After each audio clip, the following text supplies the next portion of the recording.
Let's get into 11 brutally honest, life-saving motorcycle tips. Now there's a reason this guy ran off the road, and there are clear reasons why people die in motorcycle accidents. Now I can't guarantee your life with these tips, but I can guarantee that these tips are going to put the odds in your favour big time. Tip number one, when I started riding motorcycles, nobody told me this. I used to ride at the same speed or slower than the traffic. I guess in those days that's pretty normal. Learning to ride, I'm on my L plates, and there wasn't really that much information other than what you got from the roads authority. But riding around at the same pace as the cars means that bigger than you, and that's cars and trucks and pretty much everything on the road, is bearing down at you, because not everybody drives at the speed limit, not everybody drives at the same pace. And it's the worst thing to have bigger, faster, heavier vehicles bearing down on you. That's how accidents happen.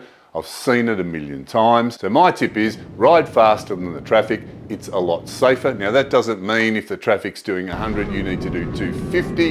It could mean 1 or 2 kilometers, 5 kilometers faster than the traffic is going. It puts you in control, and it means that nothing bigger like a car or a truck will be speeding along and bearing down on you. Now obviously you've got to look in your mirrors and the situation changes moment to moment. But ride faster than the traffic, it's safer. They really should up the speed limit for motorcycles. Tip number 2, you can be squashed to death, run over by just sitting on your motorcycle in the traffic at a red light. Now you don't think that's going to happen? It happened to me. Luckily I was in a big old car. I was sitting there minding my own business at the traffic lights, a red light. I just happened to look in my mirror. I could see that the car behind me was coming at me at a great speed. I braced myself against the steering wheel, and the guy behind me rode off the back half of the car. Now this is the big old Holden Kingswood that we have here in Australia. It was a big heavy car, not like modern cars,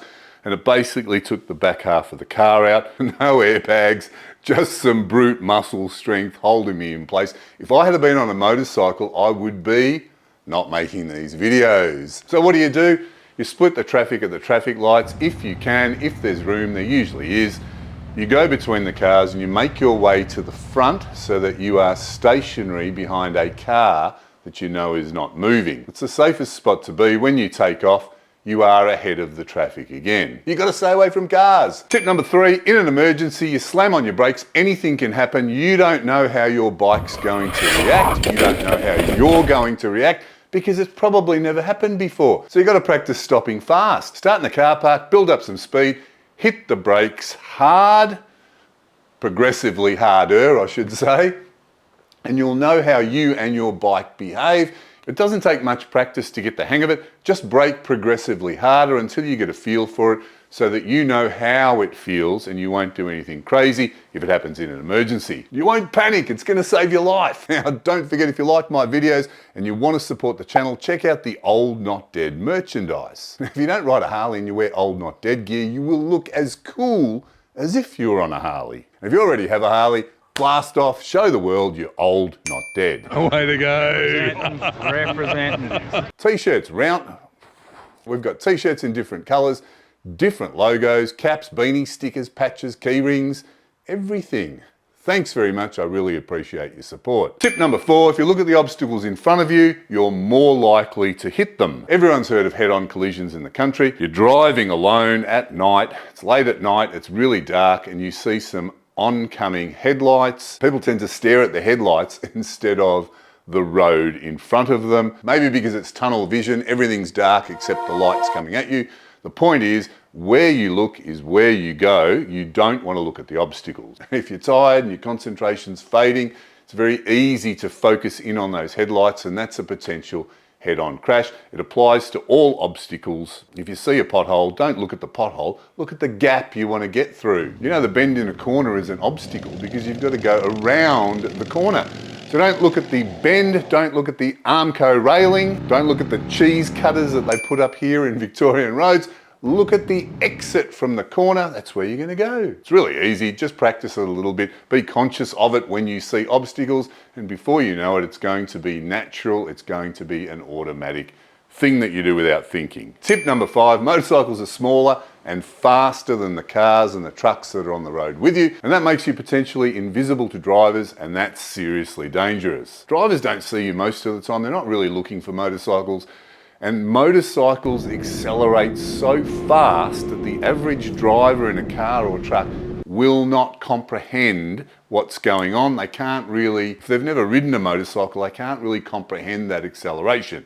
So you're going to be bearing down on them way faster than they would anticipate. Seriously dangerous. So you have to make yourself predictable to cars. You've got to ride where they can see you. You've got to signal to overtake them. And I don't mean just blinkers. Hover a bit, move, try and catch their eye, get into position before you overtake them so that you're sure that they know that you're there. And in some situations, it's absolutely essential. I bet you've been in a situation where you've wanted to overtake 2 cars. Well, sometimes the car in front of you wants to overtake the second car as well. You've got to signal to them. Going through an intersection, approaching a car that's perhaps going to come out in front of you, make sure you're on the widest side of the lane so that they've got the greatest chance to see you. You know, sometimes there's 2 cars in front of you blocking both lanes and you want to go between them. Don't be like Ghost Rider going through at 250 or 300 kilometers an hour. Hover behind the cars a little bit. Make sure one of them at least can see you. If you look closely, you'll see the movements of the cars. They're not always dead straight, and if they are, it's a bonus for you. Time it perfectly, go through fast, but pause and make sure they can see you first. You're pushing the odds back in your favour. Safety. Now, tip number 6, riding when you're angry can get you in all sorts of problems. We've all felt anger and rage. We all know how long it can last sometimes. And you know it's going to make you do things that you regret. It's going to blind you and make you do things that are extremely dangerous. It might even kill you. Blinded by emotion. And of course, don't forget the same thing happens with excitement. Just because it's a positive emotion doesn't mean it doesn't blind you. So treat it exactly like anger. Don't ride when you're emotional. Get your control back or deal with the problem and resolve it before you jump on your motorcycle. Number 7, drugs and alcohol affect you. Duh, everyone knows that. But even if you can't feel it, they take the sharpness out of your riding skills. Why would you want to do that? Once I had a test done on me, they fill you up with a few beers, then they test your blood alcohol level with one of those machines that the police use. It was really interesting because I found out the exact rate, the time it took for my body to dissipate the alcohol from the legal limit down to 0. Now, it was really fast, but I was a big, fit, muscular, early 20s guy. Now, most of us are older now. We have less muscle to absorb the alcohol or whatever else you take. It takes your body a lot longer to clear itself of any poisons you put in. And once it's out of your system, you're usually way more tired than you used to be. And riding a motorcycle, you need every advantage that you have to stay alive. So why would you want to put anything in your body that impairs your judgment or takes the edge off your skills? Be a performance machine. Number 8, accidents happen fast, sometimes too fast. Split seconds make a difference. A driver at an intersection might not see you and pull out in front of you. A car in the lane next to you might suddenly swerve or change lanes right in front of you or into you. So I think you have to ride defensively, and that really means you've got to be ready to take evasive action at any time. Be prepared. Be prepared to stop, be prepared to take evasive action. And that doesn't mean you should be projecting that motorcycling is dangerous. That doesn't mean you should be tensing up, getting ready for an impact. It just means that you've got to have your mind in the right place and be ready to take that evasive action. It's that split-second advantage, riding defensively, being mentally ready and physically in the right place gives you that advantage. Tip number 9, once the roads are wet, it gets slippery, especially when it starts to rain before all the goop on the road is washed away. That's a good word, isn't it? Goop. Now, if you're not gentle on the throttle, gentle with your inputs like counter steering, braking, acceleration, you're going to slip and slide and potentially come off. So be smooth in the wet and turn on and use the computer aids that many modern motorcycles have. Tip number 10, you get used to any speed at all, which means you go faster and faster and faster until you explode. Seriously, everyone's got a limit, but your limit for speed is probably a lot higher than you think, because that's the way our minds and our reflexes work.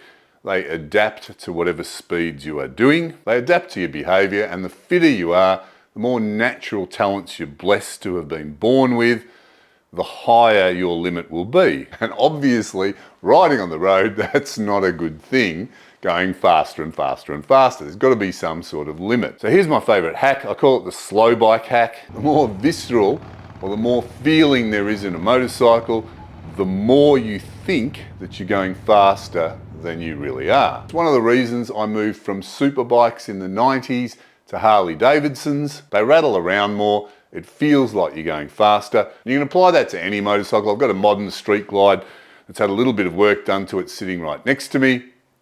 If I jump on the Evo that is behind me, it is a lot more visceral. It rattles and shakes 100 times more than a modern Harley Davidson. When you're doing something ridiculously slow like the speed limit, you think you're going really fast. It feels like you're going fast. It doesn't feel the same as a fast bike, but it gives you that same sense of satisfaction. Something to think about if you want to slow down. Tip number 11, get into a corner too fast, you might crash. How obvious is that? I've seen people panic in those situations. They go too wide, they hit the rail, or they go over the cliff. So think about this, what sort of a crash is better, a low side or a high side? I think you'll find that a low side crash is much better than a high side. You're already pretty close to the ground. There's not that far to fall. It's likely that most of that crash is going to be sliding as opposed to a high side. You're going to flip over the handlebars and you're going to do a lot more damage. So if you're too fast into a corner, use the rear brake to slow you down. If you use the front brake, it's going to stand the motorcycle up. The rear brake is going to help lean the motorcycle. You can lean the motorcycle more. With a slide, you're a lot closer to the ground. You've got a greater chance of coming out of it with less injuries. Most people, when they think they're leaning a long way over, have more room to lean further. So try doing that in a sticky situation. You'll probably get out of it fine. So here's a bonus tip. This is for Harley Davidson riders only. If you're a sports bike rider, don't listen because you're going to get really upset. No, you're going to get jealous. Now, cars don't respect motorcycles. I've seen it a million times when I've ridden a Japanese or similar bike wearing a full face helmet. If you've done something like squeeze into a gap or get in front of someone, even little old ladies, they turn into assassins. They want to knock you off your bike. There's no tolerance for motorcycle riders except, now if you're on a loud Harley wearing an open face helmet, you have a lot of road presence. People project their fears onto you. Unless you look like a dork, they think that you're going to be some big, bad, scary Hell's Angel, and literally they will get out of your way, and they certainly wouldn't dream of taking a swipe at you in their car. So what's the lesson in that? Buy a Harley Davidson, don't look like a dork or a sook, put on your dirtiest pirate gear, scowl, don't smile, and if you like today's video, check out this video, the 9 signs you're a good motorcycle rider. You're gonna love it. Using all that's left, somewhere in your chest, on your sweetheart hit a mist. Oh,